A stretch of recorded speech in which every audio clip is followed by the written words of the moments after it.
Chers frères et sœurs en Christ, bonjour. Alors, je vais vous faire un résumé de la Bible.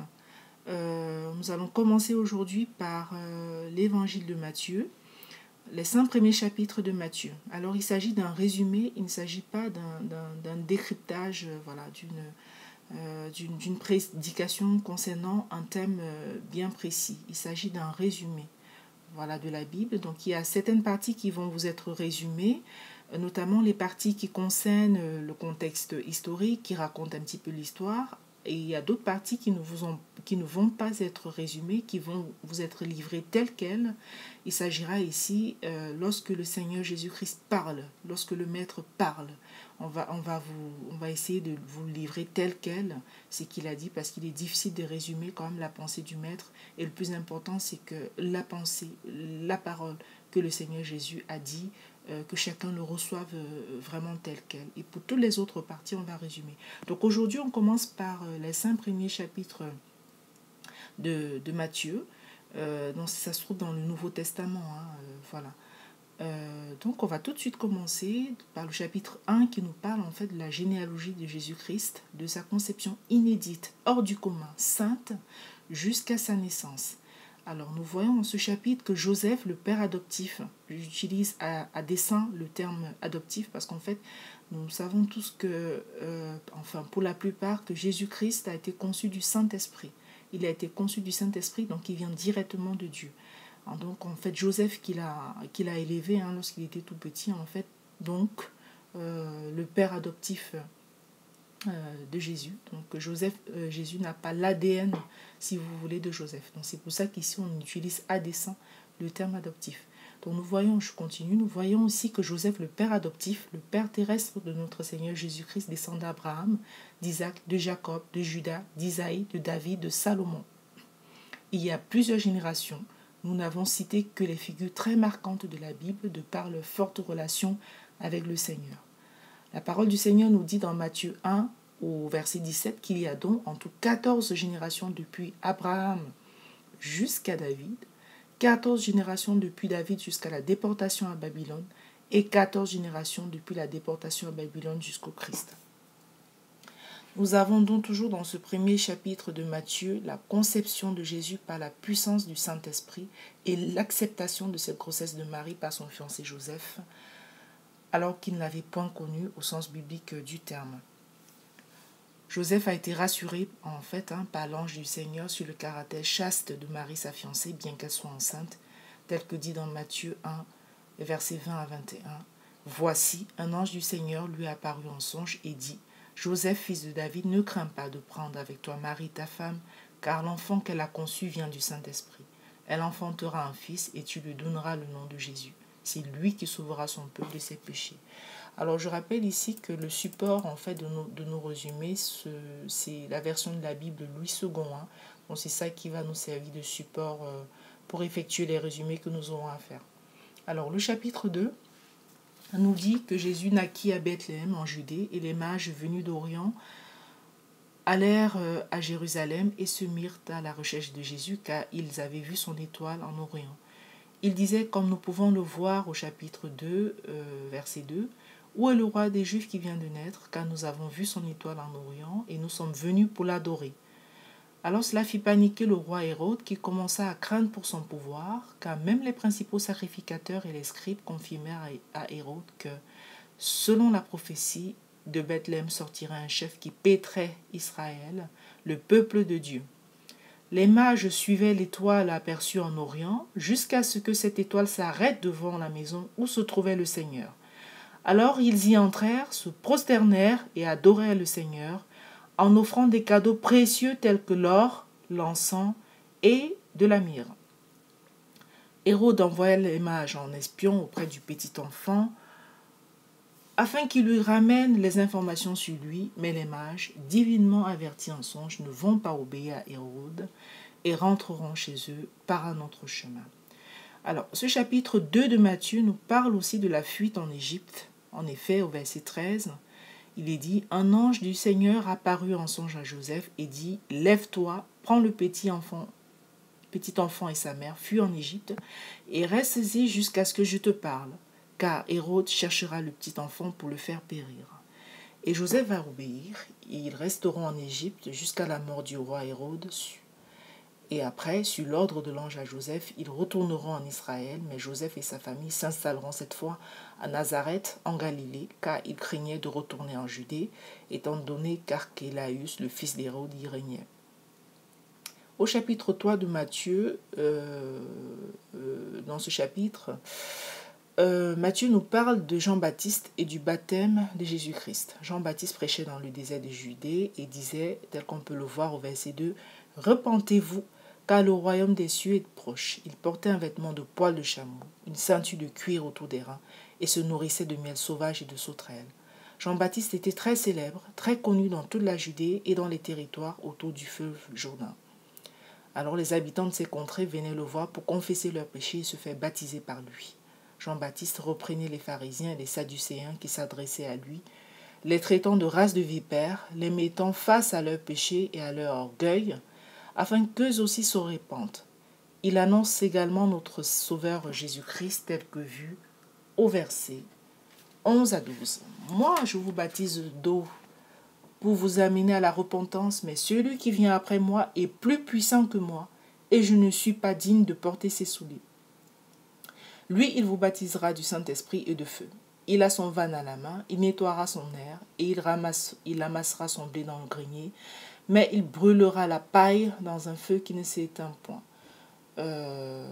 Alors ensuite, Jésus va se faire baptiser par Jean. Jean, au départ, est réticent, car en toute humilité, il reconnaît Jésus comme son Seigneur, et lui dit au verset 14, « C'est moi qui ai besoin d'être baptisé par toi, et tu viens à moi. » Mais Jésus, en bon père, assure Jean, en validant son ministère de baptiste et en lui disant au verset 15, « Laisse faire maintenant, car il est convenable que nous accomplissions ainsi tout ce qui est juste. » Alors Jean le Baptiste va, donc, dès qu'on va le voir dans les versets 16 à 17,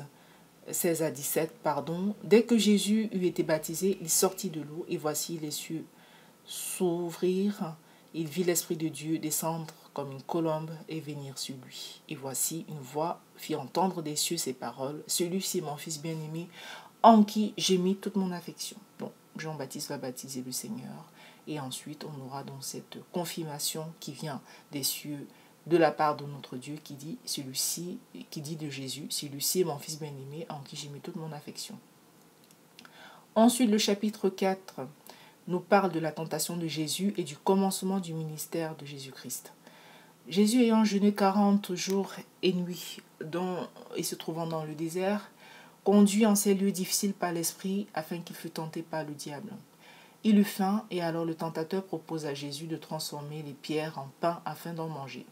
Jésus avait ce pouvoir, mais il va rejeter cette tentation en disant au verset 4, « Il est écrit, l'homme ne vivra pas de pain seulement, mais de toute parole qui sort de la bouche de Dieu. » Alors le diable le transporte dans la ville sainte, et en haut du temple, il lui dit au verset 9 à 11, « Si tu es fils de Dieu, jette-toi en bas, car il est écrit, il donnera des ordres à ses anges à ton sujet, et ils te porteront sur les mains, de peur que ton pied ne heurte contre une pierre. » Jésus lui dit, « Il est aussi écrit, tu ne tenteras point le Seigneur ton Dieu. » Le diable le transporta encore sur une montagne très élevée, lui montra tous les royaumes du monde et leur gloire, et lui dit, « Je te donnerai toutes ces choses, si tu te prosternes et m'adores. » Jésus lui dit, « Retire-toi Satan, car il est écrit, tu adoreras le Seigneur ton Dieu, et tu le serviras lui seul. » Alors le diable le laissa, et les anges vinrent auprès de Jésus et le servaient.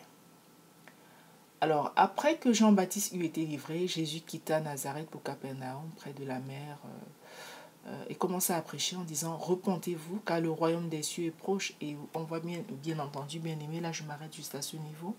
Jésus reprend ici, en fait, la même terminologie que Jean-Baptiste avait utilisée, si vous vous souvenez.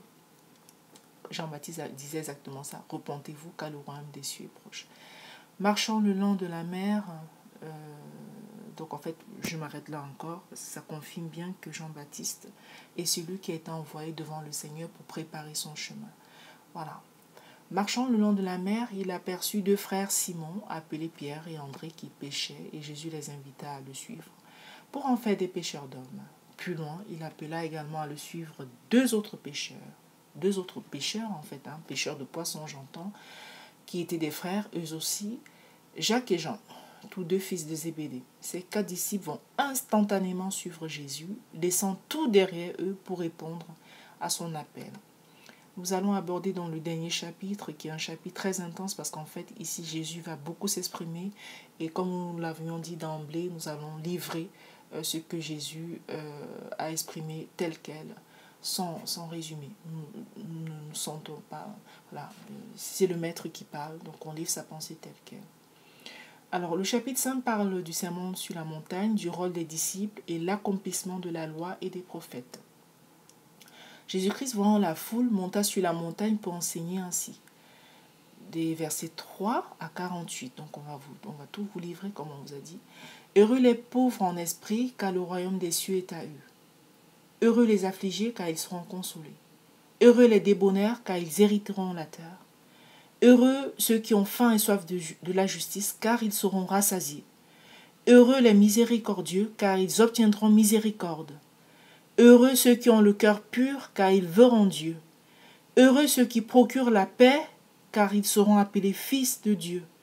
Heureux ceux qui sont persécutés pour la justice, car le royaume des cieux est à eux. Heureux serez-vous lorsqu'on vous outragera, qu'on vous persécutera, et qu'on dira faussement de vous toutes sortes de mal à cause de moi. Réjouissez-vous et soyez dans l'allégresse, parce que votre récompense sera grande dans les cieux. Car c'est ainsi qu'on a persécuté les prophètes qui ont été avant vous. Vous êtes le sel de la terre. Mais si le sel perd sa saveur, avec quoi la lui rendra-t-on? Il ne sert plus qu'à être jeté dehors et foulé aux pieds par les hommes.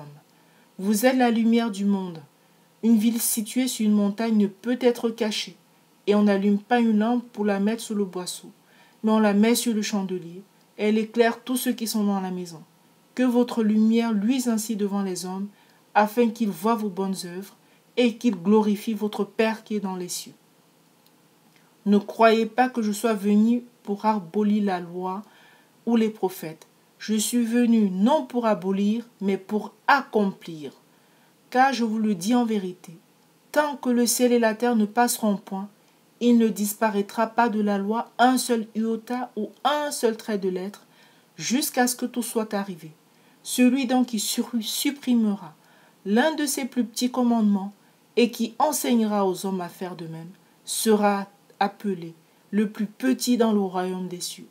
Mais celui qui les observera et qui enseignera à les observer, celui-là sera appelé grand dans le royaume des cieux. Car je vous le dis, si votre justice ne suit pas celle des scribes et des pharisiens, vous n'entrerez point dans le royaume des cieux. Vous avez entendu qu'il a été dit aux anciens, « Tu ne tueras point. Celui qui tuera mérite d'être puni par les juges. Mais moi je vous dis que quiconque se met en colère contre son frère mérite d'être puni par les juges. Que celui qui dira à son frère, « Raka » mérite d'être puni par le Sanhédrin. Et que celui qui lui dira, « Insensé » mérite d'être puni par le feu de la géhenne.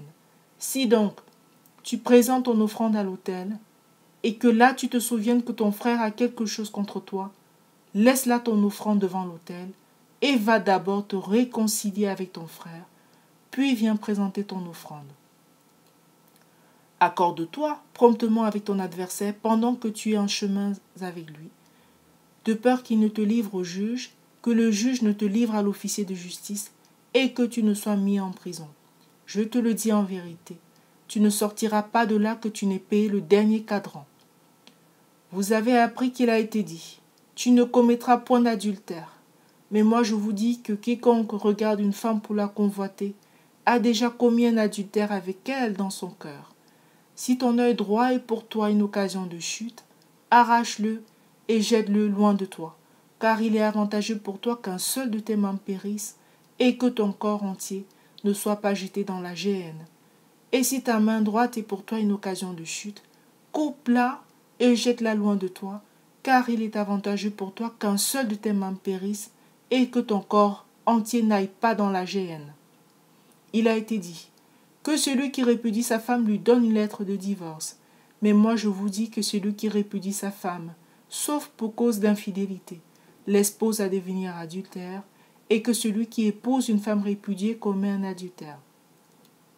Vous avez encore appris qu'il a été dit aux anciens, tu ne te parjureras point, mais tu t'acquitteras envers le Seigneur de ce que tu as déclaré par serment. Mais moi je vous dis de ne jurer aucunement, ni par le ciel parce que c'est le trône de Dieu, ni par la terre parce que c'est son marchepied, ni par Jérusalem parce que c'est la ville du grand roi. Ne jure pas non plus par ta tête, car tu ne peux rendre blanc ou noir un seul cheveu. Que votre parole soit oui, oui, non, non. Ce qu'on y ajoute vient du malin. Vous avez appris qu'il a été dit « œil pour œil et dent pour dent ». Mais moi je vous dis de ne pas résister aux méchants. Si quelqu'un te frappe sur la joue droite, présente-lui aussi l'autre. Si quelqu'un veut plaider contre toi et prendre ta tunique, laisse-lui encore ton manteau. Si quelqu'un te force à faire 1000, fais-en 2 avec lui.